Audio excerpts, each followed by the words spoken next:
तो आदाब, नमस्कार, गुड इवनिंग, सत श्री अकाल। एक बार फिर आप तमाम लोगों का स्वागत है क्राइम तक की कहानी के इस एपिसोड में। उम्मीद है पूरी फैमिली अच्छी होगी।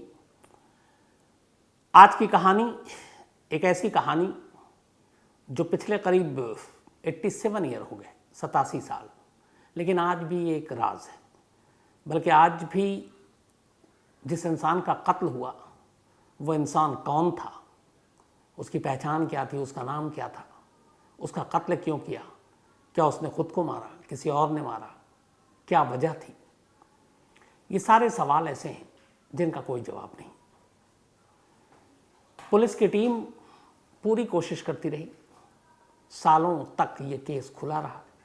आज भी उस शहर में बहुत सारे लोग, खासतौर पर पुलिस के लोग, इस केस पे एक नज़र ज़रूर डालते हैं ताकि इसके अंदर कुछ अपडेट हो तो देख सकें, केस को सुलझा सकें।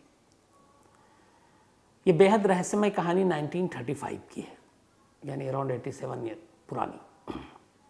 अमेरिका में एक शहर है कैंसस सिटी की ये कहानी है। वहाँ पे एक आलीशान होटल हुआ करता था, द प्रेसिडेंट। इसी होटल में 3 जनवरी 1935 को दोपहर करीब 1:20 पर एक शख्स चेक इन करता है। रिसेप्शन पे जाता है, कहता मुझे एक रूम चाहिए, लेकिन इंटीरियर। कमाल की बात यह थी कि उसका हाथ खाली, कोई लगेज नहीं।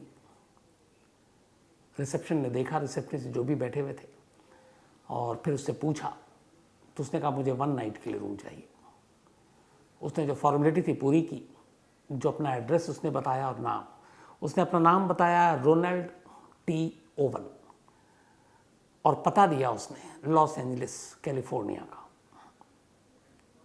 चेक इन की फॉर्मेलिटी पूरी करने के बाद एक होटल का स्टाफ उसे अपने साथ उसका रूम दिखाने के लिए ले जाता है।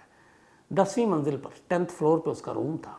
10th फ्लोर पे वो जाता है, कमरे के अंदर वो उसे बताता है कि यहाँ पे पानी है, बाकी जो होटल में आमतौर पे लोग स्टाफ बताते हैं।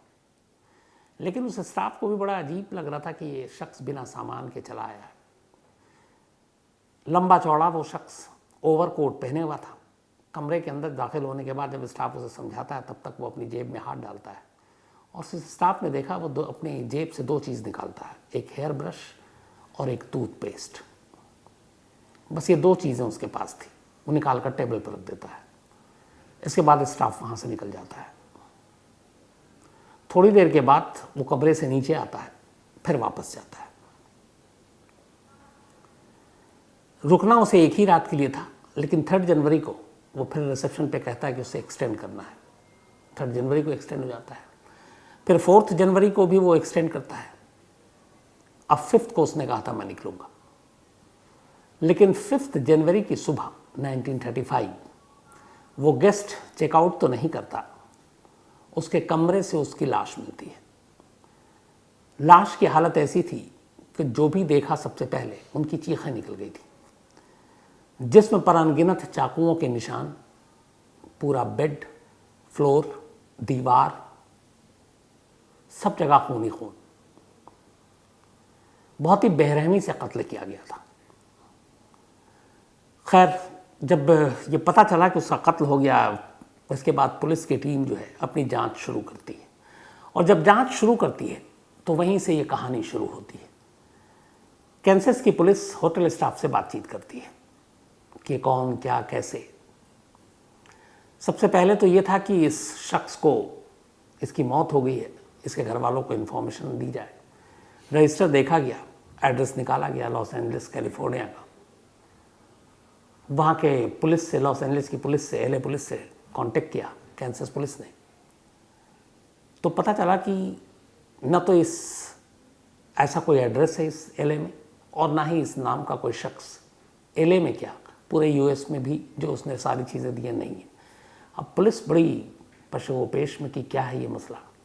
लेकिन इस दौरान में अब कत्ल हुआ, कातिल कौन है, इसके लिए पूछताछ, तफ्तीश शुरू हो गई।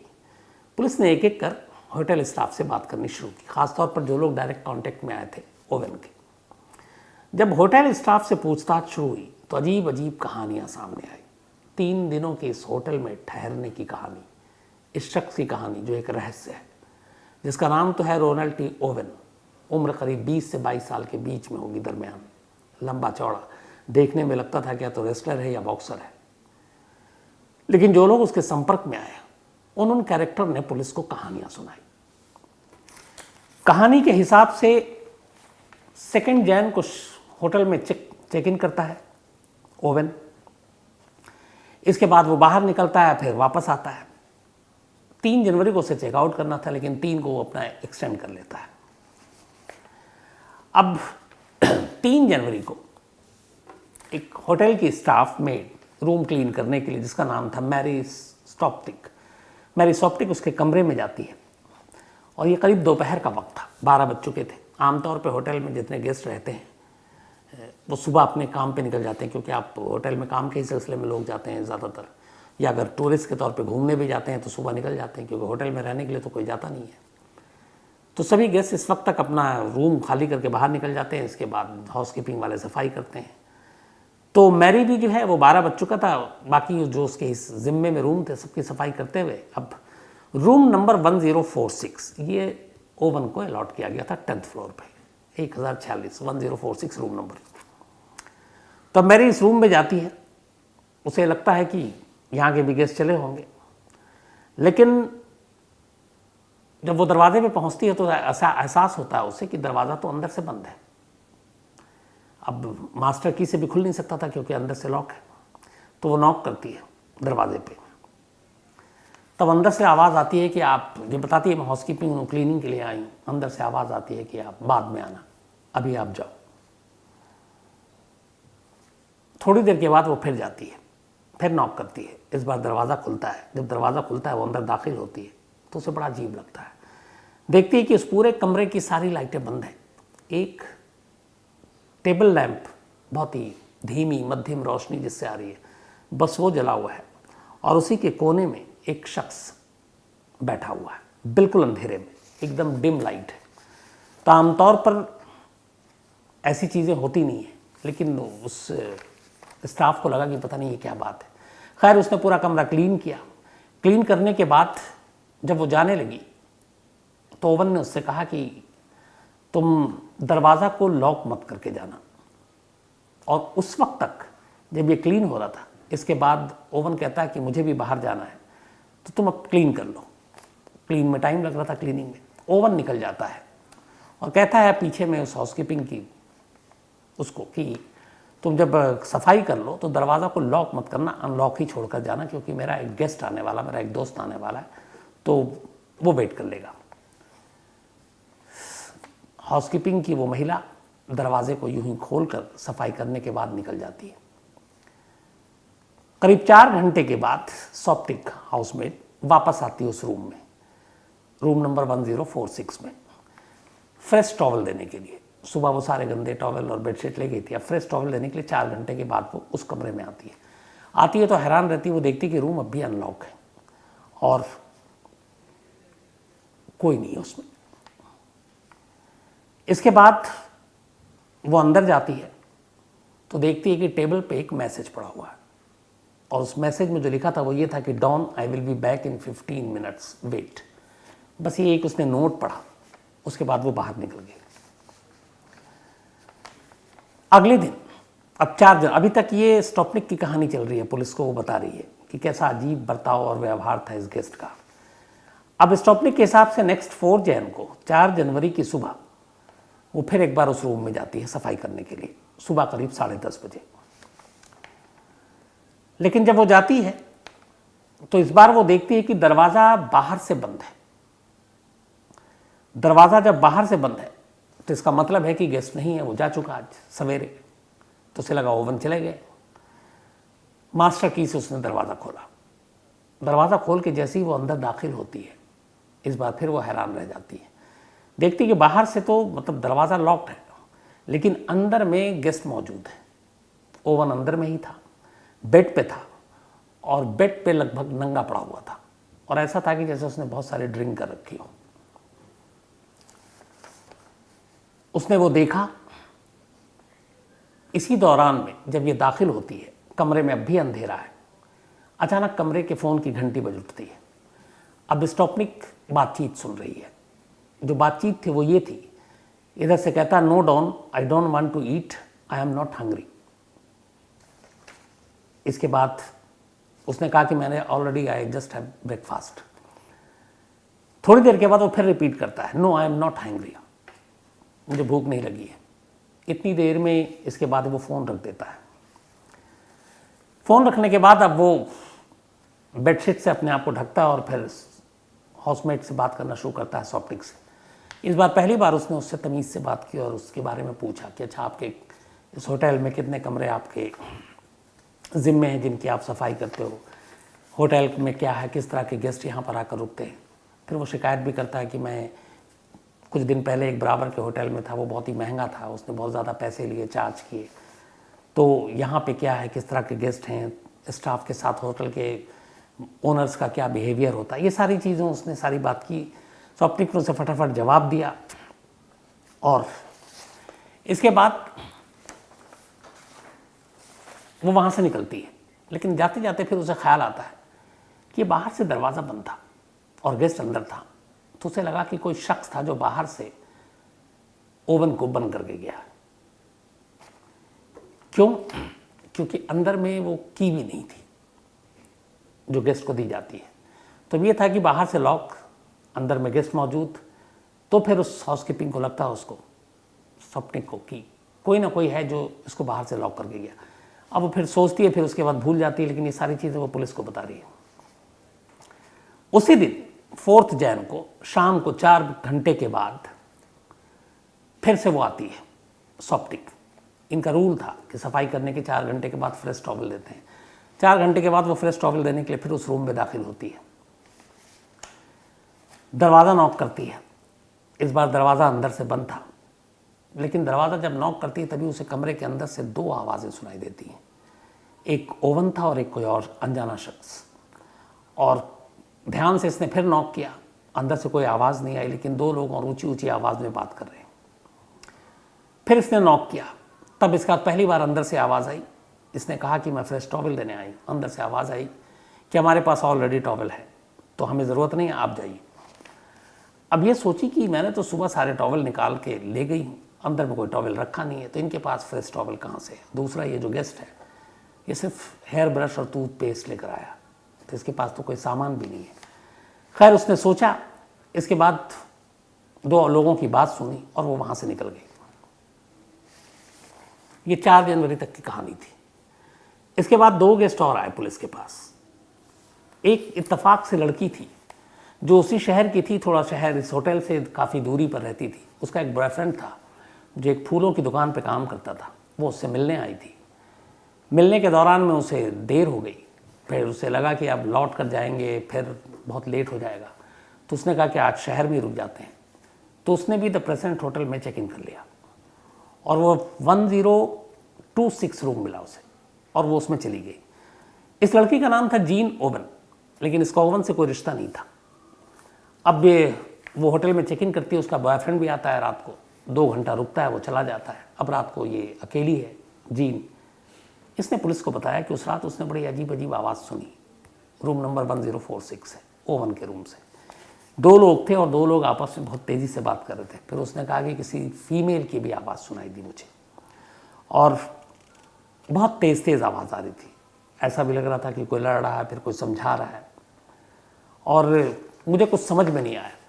इसके बाद खैर फिर मैं सो गई। अब ये एक गेस्ट, इसके अलावा होटल का एक स्टाफ था जो काम ख़त्म करने के बाद उस दिन 10th फ्लोर पे किसी काम से गया था। उसका एक जानने वाला गेस्ट ठहरा हुआ था। उसने पुलिस को बताया कि वो भी उस रात गया और उस रात उसने अजीब अजीब सी आवाज़ सुनी थी। तो इस होटल में एक और भी चीज़ था कि बहुत सारे गेस्ट ऐसे आते थे जहाँ पे यहाँ लड़कियाँ भी रात को आती थी, तो फ्री था उनकी एंट्री। तो ऐसे ही ये था कि कहीं से आवाज़ आ रही है, बहुत सारी फीमेल भी हैं। लेकिन उसने कहा कि 1046 से मुझे आवाज़ सुनाई दी और उसमें फ़ीमेल की भी और मेल की भी आवाज़ सुनाई दी। अब ये था कि गेस्ट तो ओवन सिंगल ठहरा हुआ है, लेकिन वहाँ पे रिस्ट्रिक्शन नहीं था कि आपके कोई गेस्ट आए तो रूम के अंदर जा सकता है। लेकिन उसने कहा कि जो आवाज़ सुनी उसने, वो थोड़ी उसकी नज़र में अजीब थी। पुलिस का ये बयान भी ख़त्म हो गया। अब इसके बाद एक और बयान आता है उसी होटल के स्टाफ का। होटल के स्टाफ को 4 जनवरी की बात है ये, एक मैसेज मिलता है रूम नंबर 1046 से सुबह वेकअप कॉल के लिए फ़ोन पे। कि सुबह हमें वेकअप कॉल चाहिए। सुबह सुबह जो बेल डेस्क है होटल का वो 1046 में फ़ोन करता है, लेकिन फ़ोन जो है वो ऐसा है कि यूज़ में भी नहीं है और कोई बात भी नहीं कर रहा है, लेकिन वो रिसीवर पे भी नहीं रखा हुआ है। तो ये करीब 10 मिनट तक वेट करता है। 10 मिनट तक फ़ोन वैसे ही आवाज़ आ रही है, ये लग रहा है कि फ़ोन को जो है किसी ने उठा कर रख दिया है नीचे। अब वेकअप कॉल भी देना है, गेस्ट की फरमाइश है, कहीं नाराज़ ना हो। तो फिर एक शख्स को भेजा जाता है, एम्प्लॉय को, कि जाओ ऊपर और जाकर उनको कहो कि फ़ोन को ऊपर रख दें ताकि उनको हम उठा सकें। वो बंदा जाता है, डोर पे नॉक करता है, अंदर से कोई जवाब नहीं आती है, बहुत देर तक करता है। फिर वो चीख के अंदर से एक आवाज़ आती है कि आ जाओ। तो फिर वो कहता है कि दरवाज़ा तो लॉक है, कैसे अंदर आऊँ? तो फिर पूछता है क्या है? तो वो कहता है कि आपका फ़ोन नीचे रखा हुआ, रिसीवर को ऊपर रख दीजिए, कॉल आएगा। कहता है ओके। उसके बाद वो चला जाता है। 1.5 घंटे के बाद दोबारा फिर पता चलता है, टेलीफोन ऑपरेटर जो है वो कॉल करता है रिसेप्शन पर, कहता है कि रूम नंबर 1046 का फ़ोन जो है रिसीवर पे नहीं है, नीचे रखा हुआ है। अब उन्हें लगता है कि एक बार तो मैसेज दे दिया गया था, अब क्या करें? तो जो बेल हॉप जहाँ से ये सारे फ़ोन वोन का जो इनका अपना डिपार्टमेंट था, तो वो खुद ही मास्टर की लेके ओवेंस के रूम में जाता है, मास्टर की से दरवाज़ा खोलता है। ये है 5 जैन की सुबह की बात, 5 जनवरी की। जब वो दरवाज़ा खोलता, अंदर दाखिल होता तो देखता पूरे कमरे में अंधेरा है और एक शख्स बेड पे लेटा हुआ है। उसके बाद वो जाके फ़ोन को देखता है, फ़ोन नीचे रखा हुआ था। फ़ोन उठाकर वो वापस रख देता है और कमरे से बाहर निकल जाता है। थोड़ी देर के बाद फिर रिसेप्शन पे कॉल आता है, डोर जो फ़ोन ऑपरेटर का, कि रूम नंबर 1046 का फ़ोन फिर से नीचे रखा हुआ है। अब उन्हें लगता है कि ये क्या है, तो फिर जो है एक और एम्प्लॉय को भेजा जाता है कि भाई जाओ। इस बार फिर वो मास्टर की लेकर जाता है। मास्टर की लेकर जब वो अंदर दाखिल होता है तो इस बार कमरे में उसे अंधेरा ज़्यादा लगता है। अब वो कैसे देखे फ़ोन कहाँ पे और कैसे, वो लाइट ऑन कर देता है। जब वो लाइट ऑन करता है उसकी चीखें निकल पड़ती हैं। कमरे के कोने पर ओवन लगभग घुटनों के बल पड़ा हुआ है, सर उसके दोनों हाथों में है। फर्श, दीवार, बेड, बेडशीट, खून का फव्वारा छूटा हुआ है। बदहवास वो चीखता है, बाहर आता है, दूसरे स्टाफ सुनते हैं, पूरा स्टाफ ऊपर आता है। आनन फानन में पुलिस को खबर की जाती है, पुलिस आती है। उसके बाद उसे हॉस्पिटल ले जाया जाता है। थोड़ी देर के बाद डॉक्टर उसे डेड डिक्लेयर कर देते हैं। अब पुलिस इसके बाद अपनी तफ्तीश शुरू करती है। एक अकेला आदमी कमरे में ठहरा हुआ था। उसका बर्ताव ऐसा था कि वो अब कमरे में अंधेरा रखता। कोई डॉन उससे बात कर रहा है। कमरा बाहर से लॉक होता है, वो अंदर होता है। नाम जो उसने रिसेप्शन पे लिखाया और जो पता दिया वो फर्जी निकला। अब पुलिस के सामने ये है कि इसको कैसे सॉल्व करें। पुलिस ने डॉक्टर से बात की कि क्या ये सुसाइड टाइप की चीज़ें हैं। डॉक्टर ने कहा नहीं।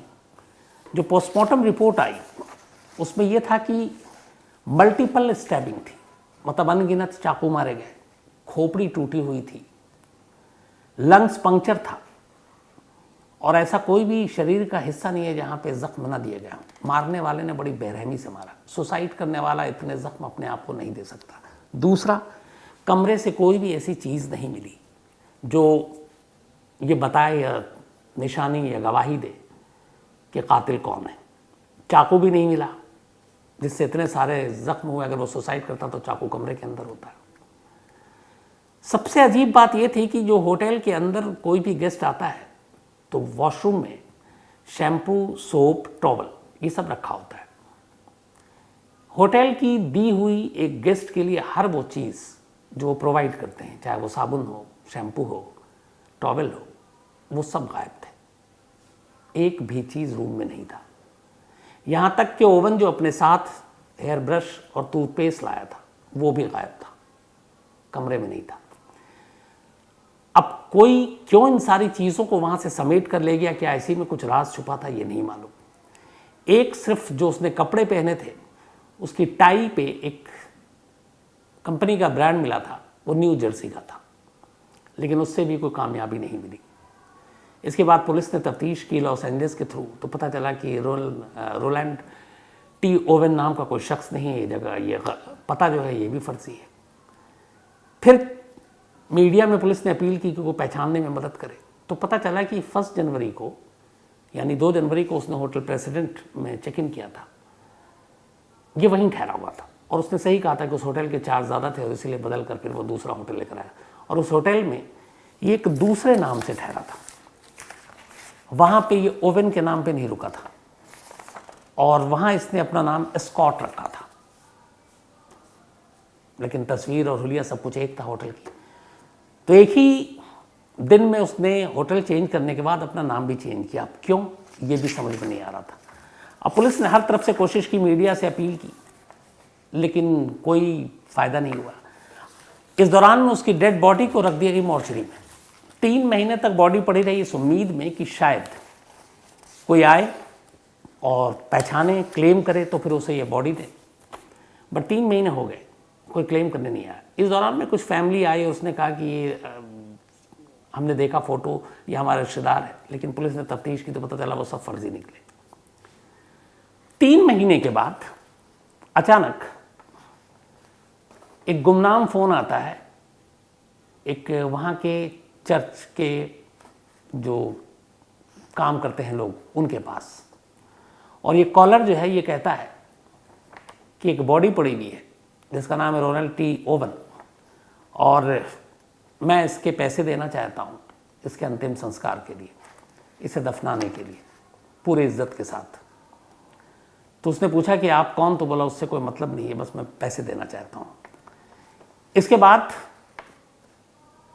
23 मार्च 1935 को एक चर्च के नाम पे एनवेलप मिला।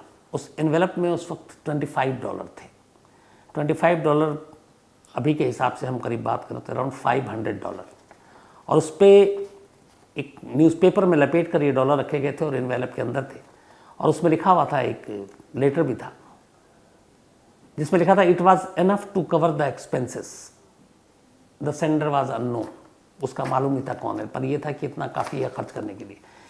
इसी में इसके अलावा एक और एडिशनल एनवेलप था जिसमें 5-5 उस वक्त के हिसाब से डॉलर के 2 नोट रखे हुए थे, और इसमें ये जो $5 दिए गए थे ये फ्लोरिस्ट के लिए थे, फूल वाले की दुकान के लिए, और उसमें इसमें लिखा हुआ था कि 13 अमेरिकन ब्यूटी रोजेस ये खरीद कर उसके ग्रेव पर, उसकी कब्र पर रख दिया जाए। तो $25 अलग से और $5 अलग से ये रखे गए। 3 महीने के बाद ओवन को दफना दिया गया, लेकिन ओवन कौन था, उसकी असलियत क्या थी, ये किसी को नहीं मालूम। करीब साल बीत जाता है। साल बीतने के बाद एक लेडी अचानक सामने आती है कैंसस में, और वो कहती है कि ये मेरा बेटा है और ये वो बेटा है जो खो गया था, मतलब बचपन में, बहुत पहले। और अब मैंने जो तस्वीर देखी तो मुझे लग रहा है कि यही मेरा बेटा है, और ये घर से निकल चुका था। फिर हमें पता चला था कि ये काहिरा में है, फिर पता चला कि ये किसी और कंट्री में है, लेकिन अब तस्वीर देखकर हमने पहचाना है कि ये हमारा ही बेटा है। लेकिन जब पुलिस ने तफ्तीश की और उस महिला के बारे में जानकारी की तो पता चला कि वो बर्मिंघम की लेडी, यूके, और जो उसने बताया कि कहाँ कहाँ उसका बेटा बाद में गया, उसने बताया कि बेटा ने लेटर भी लिखा था, लेकिन उस लेटर और बाकी चीज़ों से तस्दीक नहीं हो पाई कि ये लेडी भी सच कह रही है। तो कैंसस पुलिस का आज भी मानना है कि रोनाल्ड टी ओवेन कौन था, उसका कत्ल क्यों हुआ, ये एक राज है, एक रहस्य है। लेकिन आखिर क्यों उसका कत्ल हुआ होगा, क्योंकि पुलिस ये मानकर चल रही है कि ये सुसाइड नहीं था। तो इसकी कुछ थ्योरी थी। एक थ्योरी ये थी कि उस फूल वाले और जो चर्च को जिसने पैसे भेजे, जब नॉन कॉलर, तो उससे पूछा चर्च के स्टाफ ने कि तुम उसके अंतिम संस्कार के लिए पैसे क्यों देना चाहते हो। तो उसने कहा कि आपको इससे मतलब नहीं है या मैं कौन हूँ, पर उसने बोला कि अच्छा, वो क्योंकि मीडिया में खबरें आ चुकी थी, तो उसने बोला क्या तुमने वो कत्ल किया? बोला नहीं, मैंने नहीं किया, लेकिन उसने जो किया उससे उसका सिला मिला है। तो उससे पूछा कि क्या? तो उसने कहा उसने एक लड़की से प्यार करता था और दूसरी से शादी करने जा रहा था। अब ये कितना सच है कितना झूठ है, लेकिन एक थ्योरी कैंसस पुलिस ये मानकर चल रही है कि शायद ये कत्ल की वजह हो सकती है, और जिससे वो प्यार कर रहा था या जिससे वो शादी करना जा रहा था, वो दोनों किसी गैंग की मेंबर हो सकती हैं, क्रिमिनल हो सकती हैं। क्योंकि जो चश्मदीद थे होटल के स्टाफ, वो बता रहे थे कि कमरे के अंदर से महिलाओं की भी आवाज़ आ रही थी। दूसरी थ्योरी ये है, जो स्टाफ ने गवाही भी दी थी और कमरे में नोट भी लिखा हुआ था, क्या will be back in 15 minutes Don. तो ये डॉन कौन? डॉन जनरली क्राइम और क्राइम के वर्ल्ड के लोगों से ही जुड़े लोगों को कहते हैं। तो ये था कि ये किसी गैंग और माफिया के लिए काम करता था, और उन्हीं में से किसी से के साथ कुछ ऐसी चीज़ हो गई जो इसे कमरे के बाहर से लॉक करके जाते थे लोग। कमरे के अंदर कम रोशनी में शायद वो अपनी पहचान जो आम होने से डरता था। तो एक ये भी लॉजिक है। तीसरा ये है कि किसी कॉमर्शियल विमेन का ये काम हो सकता है। उस होटल में आमतौर पे उस तरह की महिलाएं, लड़कियां भी आती थी, लेकिन एक लड़की इस तरह के ब्रूटल मर्डर करे जिस तरीके से लाश मिली थी, ये सोच और उससे अलग की चीज़ थी। तो थ्योरी इसके अलावा भी बहुत सारी आई, लेकिन कैंसस पुलिस 1935 5 जैन को लाश मिली थी। हालांकि यहाँ पे एक और भी चीज़ थी, जब पोस्टमार्टम हुआ और पोस्टमार्टम की जो रिपोर्ट आई उसमें डेथ टाइम जो लिखी हुई थी मौत के वक्त, वो कहा गया कि जब 2 बार फ़ोन रिसीवर हटा हुआ था, उसको रखने के लिए जो 2 स्टाफ गए थे और देखा था कि वो बेड पे सो रहा है, वो सो नहीं रहा था, तब तक तो उसका कत्ल हो चुका था। और उसके कत्ल की जो टाइमिंग है वो 4 और 5 जनवरी की रात की है, 12 बजे से लेकर सुबह 5 के दरमियान। तो एक मौत की टाइमिंग ये थी। लेकिन ये कत्ल किसने किया, क्यों किया, इवन इस शख्स की पहचान क्या है, ये कौन था ओवन, कहाँ से आया था, क्यों आया था, किससे क्या दुश्मनी थी। आज 87 साल बाद, 87 ईयर आफ्टर भी, ये सारे सवाल एक रहस्य हैं और आज भी इनका जवाब नहीं मिला। आज भी 1046 में हुए इस कत्ल की जो सच्चाई है वो अधूरी है। और आज भी कैंसस पुलिस में जब भी जो लोग नए ज्वाइन करते हैं, इस केस पे एक नज़र ज़रूर डालते हैं कि शायद कुछ जानकारी मिले और इस केस को सॉल्व कर सकें।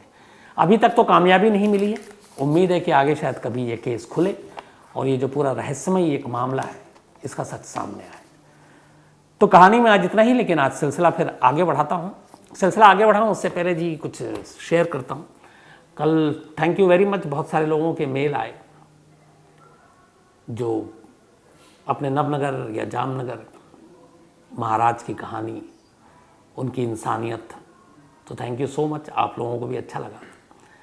और उसी में ये भी था कि बहुत सारे लोगों ने कहा कि कल चुनाव भी था, नतीजा अपनी क्राइम तक फैमिली के बहुत सारे मेंबर शैतान भी हैं, शातिर भी हैं, शरारती भी हैं, लेकिन फैमिली मानता हूँ इसलिए मैं बुरा नहीं मानता। तो बहुत सारे लोगों के ये भी आए कि कल आपने अपडेट नहीं दिया सर चुनाव में जो जीते, तो आपको अच्छा नहीं लगा क्या। तो 2 चीज़ें, पहली ये, कल मैंने कोई ये सिलसिला भी बर्थडे विशेष वो भी नहीं था, इसलिए कि वो कहानी परसों रिकॉर्ड कर ली थी। आपने देखा होगा कल और परसों दोनों एक ही ड्रेस में था। तो उसकी वजह ये है कि कल इलेक्शन रिजल्ट का दिन था, तो हम लोग के लिए बहुत गहमा गहमी होती है। सुबह से सारे स्टाफ उसी में बिज़ी होते हैं, जो सोर्सेज होते हैं लाइव, ये कैमरामैन जैसे विनोद शिकारपुरी, वो भी कल शूट पे बाहर बिज़ी थे। तो इलेक्शन के दिन और किसी काम के लिए वक्त नहीं हो सकता था, तो इसीलिए आप लोग शिकायत ना करें, तो मैंने कहानी परसों ही रिकॉर्ड कर ली थी, तो इसलिए कल डिटेल नहीं दे पाया। फिर बहुत सारे लोगों के मेल आए थे कि ऐसा तो नहीं है। तो आप फैमिली हैं, इस पर झूठ भी नहीं बोलूँगा, सच सच बोलूँगा, मेरी ज़िंदगी एक खुली किताब है। मैं पॉलिटिक्स और पॉलिटिशियन से बड़ा दूर रहता हूँ, पता नहीं क्यों है ऐसा, लेकिन ऐसा भी नहीं है। मैं एक जागरूक मतदाता भी, वोटर हूँ, मैं वोट ज़रूर देता हूँ, लेकिन मेरे लिए कोई पार्टी मतलब ये नहीं कि मैं किसी पार्टी का कट्टर फैन हूँ।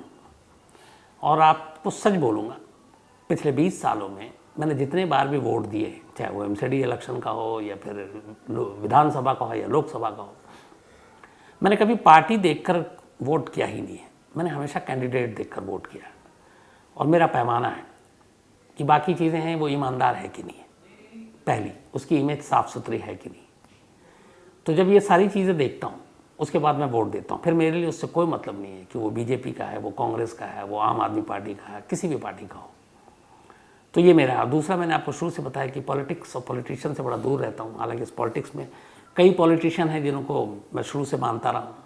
इंदिरा गांधी, अटल बिहारी वाजपेयी जी, ये वो लोग हैं जिनके बारे में पढ़ता लिखता भी रहता हूँ। तो पार्टी वार्टी से मतलब नहीं, और चुनाव है, जो जीते अच्छा काम करे, सारे यही है मेरा मानना। लेकिन अपनी फैमिली वाले शातिर बहुत हैं, वो कहीं ना कहीं खींच के ले आते हैं मुझे भी बीजेपी, कांग्रेस या आम आदमी पार्टी या फिर समाजवादी पार्टी में लपेटना चाहते हैं। बट ऐसा मैंने आपको बताया कि मेरे कट्टर किसी पार्टी का फ़ैन नहीं हूँ मैं सिर्फ कैंडिडेट देख के वोट डालता हूँ। लेकिन हाँ, कल जो जो पार्टी जीती उन सभी को बधाई। योगी आदित्यनाथ दोबारा बने, यूपी में एक इतिहास बना है, क्योंकि आमतौर पे 5 साल में सत्ता बदल जाती है। उत्तराखंड में भी एक धामी को लोग मान ही नहीं रहे थे कि ये दोबारा बन सकते हैं, बने। फिर गोवा, मिज़ोरम और उधर पंजाब में मैं चूँकि आपको शुरू से बताता हूँ कॉमेडी बहुत पसंद है, कॉमेडी करता भी रहता हूँ, कॉमेडियन सारे मुझे अच्छे लगते हैं। तो भगवत मान चूँकि कॉमेडियन रहे हैं, शुरू में हम लोग उनको उसी से जानते थे टीवी पे कॉमेडी करते हुए। तो खुशी हुई कि एक कॉमेडियन भी जो है वो अब पॉलिटिक्स में इस मकाम तक पहुँच सकते हैं। अभी हाल में हम लोगों ने देखा ही यूक्रेन और रूस में जेलेंस्की जो यूक्रेन के प्रेसिडेंट हैं, टीवी पे सीरियल में वो एक नकली प्रेसिडेंट बने थे, लेकिन 2019 के इलेक्शन में इलेक्शन जीत कर सचमुच के प्रेसिडेंट बन गए। तो अच्छी बात है ये कि हर तबके से, हर जगह से लोग आने चाहिए। बट मेरा ये है कि जो भी सत्ता में आए वो लोगों का ज़रूर भला करे, क्योंकि लोग बड़ी उम्मीद करते हैं, लोग बड़ी उम्मीद से वोट देते हैं। और करप्शन और इन चीज़ों से जितना जल्दी हम लोग निजात पाएंगे, हमारा देश बहुत तरक्की करेगा और बहुत आगे जाएगा। तो यही दुआ है कि जो भी 5 राज्य में अपनी सरकार आई है, 5 अच्छा काम करें, जनता खुश हो। और जनता को क्या चाहिए। तो अब अपने सिलसिले को आगे बढ़ाते हैं। प्रिया धर, आज इनका जन्मदिन है, तो हैप्पी बर्थडे प्रिया। और गुलशन सिंह जी ने भेजा है। इसके अलावा प्रियंका शर्मा का भी आज जन्मदिन है, ये पिलानी से हैं और इनकी पूरी फैमिली भी कहानी सुनती है। Thank you so much Priyanka, और हैप्पी बर्थडे, आप हमेशा अच्छे रहो, खुश रहो। नेहा सैनी है, इनका भी आज जन्मदिन है, हैप्पी बर्थडे नेहा सैनी जी। और ये अंकुर सैनी जी की पत्नी है। सूरज यादव जी, इनका भी जन्मदिन है, हैप्पी बर्थडे सूरज साहब। इसके अलावा किस्तूरी रायगर, इनका भी आज जन्मदिन है, तो हैप्पी बर्थडे किस्तूरी जी। और सीताराम चौधरी जी जयपुर से हैं, उनकी पत्नी उन्होंने भेजा है। इसके अलावा वियान गोमतीवाल, इनका भी आज जन्मदिन है, हैप्पी बर्थडे वियान। और बल्कि 6 साल के हैं ये भी। और निकिता एंड जगदीश, तो निकिता एंड जगदीश जिनके माता पिता हैं, गुजरात से हैं, हैप्पी बर्थडे। इसके अलावा चेतराम साविया, इनका भी जन्मदिन है और हैप्पी बर्थडे चेतराम। अरविंद मीना ने भेजा है। साथ में एक भूल गया था, 9 मार्च को एक साथ 7 दोस्तों का जन्मदिन था। इनमें शुभम, अमित, शेषराज, राजेश, राजेंद्र, रामराज, रिंकू, ये सभी दोस्त हैं। और इनके एक और दोस्त हैं अजय तिवारी, उन्होंने भेजा। तो कमाल की बात यह है कि ये सारे एक ही डेट पे पैदा हुए और शायद इसीलिए इनके बीच में दोस्ती भी है। ये दोस्ती हमेशा सलामत रहे आप लोगों की, आप लोग हमेशा अच्छे रहें। संध्या सिन्हा एंड सतीश सिन्हा जी, इन दोनों की एनिवर्सरी है आज, आप दोनों को बहुत बहुत बधाई। सौरभ सिन्हा ने भेजा है और यूके में है। और तो सौरभ साहब, आपका संदेश पहुंच गया। इसके अलावा तहरीम और मोहम्मद रेहान खान पीलीभीत से, इनकी भी एनिवर्सरी, आप दोनों को बहुत बहुत मुबारक। सरोज बाला और मेवा सिंह, इनकी भी एनिवर्सरी है, तो आप दोनों को भी बहुत बहुत बधाई। ये नरवाना हरियाणा से हैं और इनकी बहू अंजलि सिंह जी ने भेजा है और उनका 1 साल का एक बेटा भी है। तो आप तमाम लोग मिलकर खुशियाँ मनाइए। कार्तिक और निधि, इनकी भी एनिवर्सरी है, तो आप दोनों को भी बधाई। और श्रुति जैन जी ने भेजा है। इसके अलावा सुषमा और ज्ञानेश्वर जी की भी एनिवर्सरी, आप दोनों को भी बहुत बहुत बधाई। मनोज लुखार जी पोलैंड से हैं और पोलैंड की जो कहानी सुनाई थी महाराज की, इनको बड़ा अच्छा लगा और इन्होंने कहा कि वाकई पोलैंड के लोग बहुत अच्छे होते हैं। इसके अलावा अरमान सिद्दीकी हैं, ये गोवा चर्च की एक कहानी सुनना चाहते हैं जिसमें एक बॉडी सालों से पड़ी हुई है, तो मैं ज़रूर सुनाता हूँ आपको जल्दी। विजय जैफ हैं, थैंक यू सो मच आपके मेल के लिए। गायत्री भारद्वाज जी हैं और गगन भारद्वाज जी। तो इसके अलावा दूधनाथ गौंड जी हैं, साथ में जसप्रीत कौर जी हैं और ये इंडियन एयरफोर्स ज्वाइन करना चाहती हैं। ऑल द बेस्ट, आप ज़रूर करें, देश की सेवा करें। और लकी राजपूत जी ने भेजा है। इसके अलावा वैशाली धेरू जी हैं, और वैशाली धेरू ने एक मेल लिखा है बहुत ही इमोशनल। इनके फादर रितेश धेरू जी, अभी अगस्त में उनकी डेथ हो गई, ऊपर वाला उनकी आत्मा को शांति दे। तो वो हमेशा कहानियाँ सुनते थे, और कहानी सुनने के बाद वैशाली, इनके पापा रितेश, मम्मी और सिस्टर ये आपस में डिस्कस भी करते थे। ख़ासतौर पर इनके पिता रितेश जी तो हर कहानी के साथ डिस्कस करते थे फैमिली के साथ, लेकिन अब वो नहीं है तो बड़ी कमी खलती है। वैशाली, ऊपर वाला आप लोगों को हौसला दे इस गम को सहने का, सब कुछ ठीक हो। भारती हैं मेलबर्न से, और ये एक जज की बेटी हैं साउथ की, शुभा, जिसने अपने फियांसी का कत्ल किया था, उसकी कहानी सुनना चाहती हैं। सनी भारती जी हैं, एक स्टोरी की फरमाइश की है। इसके अलावा शैलेंद्र सिंह हैं, और इन्होंने कहा यूक्रेन में तमिलनाडु का एक नौजवान, उसने वहाँ की फोर्स ज्वाइन की, कैसे? तो बिल्कुल कर सकता है अगर वहाँ का सिटीज़न हो तो। स्वाति गोयल हैं, और इनके पापा अमृत कुमार चौधरी जी हैं, 70 साल से इनकी करीब उम्र है, और वो, इनके सिस और माँ, ये सारी लोग सभी मिलकर कहानियाँ सुनते हैं। थैंक यू सो मच, आपकी पूरी, आप भी फैमिली हैं। अभिषेक दुबे जी हैं सोनारी से, मनु परोशकर हैं झांसी से, और एक स्टोरी की फरमाइश की। इसके अलावा अभिजीत दरीपा जी हैं, संतोष आनंद के बेटे और बहू की जो खुदकुशी की कहानी थी वो जानना चाहते हैं। इसके अलावा नवनीत रे हैं, शिव सरकार हैं, धर्मू चौधरी हैं, दिव्या चंचलानी हैं, मनोज सोइन हैं, एक स्टोरी की फरमाइश की है, और कपिल शर्मा हैं। तो जो भी आप लोगों की फरमाइश है वो ज़रूर पूरी होगी। आज कहानी में इतना ही। अब आपसे मुलाकात होगी कल रात 9 बजे किसी नई कहानी के साथ। तब तक अपना ख्याल रखिएगा। Thank you very much.